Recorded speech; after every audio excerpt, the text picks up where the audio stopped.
we will look at prepositions. Prepositions are purple and they are a little word which says where something is. So we can say the bird, and a bird is a noun, it's blue. A good test for a noun, can you touch it? If you can touch it, it's a noun. You can't touch all nouns, but if you can touch it, it's a noun. The bird flew where? The bird flew over. This is a preposition saying where the bird flew, over or above. Very similar in meaning. The bird flew above or over the clouds. And that's clouds is a noun. And a better test for a noun is if it's a word that just follows the word the clouds, or the bird flew over the rainbow.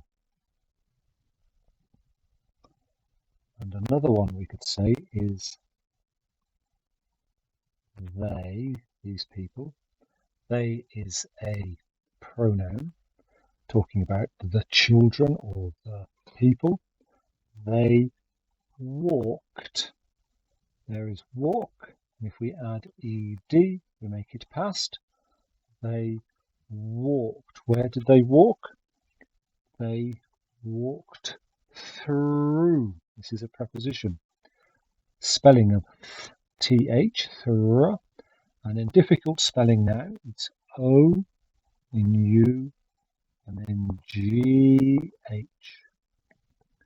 They walked through the. What did they walk through?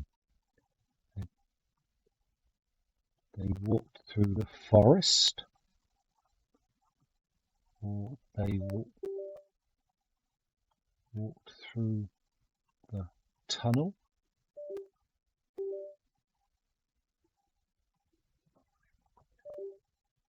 And we can give one more word to describe the tunnel, an adjective.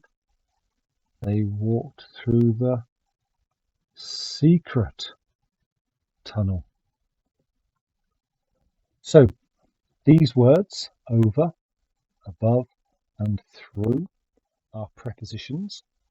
And a preposition needs a noun after it. So you can see that it's got above the rainbow or over the clouds. There's a noun after it. The noun is blue. And they walked through. What did they walk through? Another noun. They walked through the secret tunnel. They walked through the forest. So that is what prepositions do.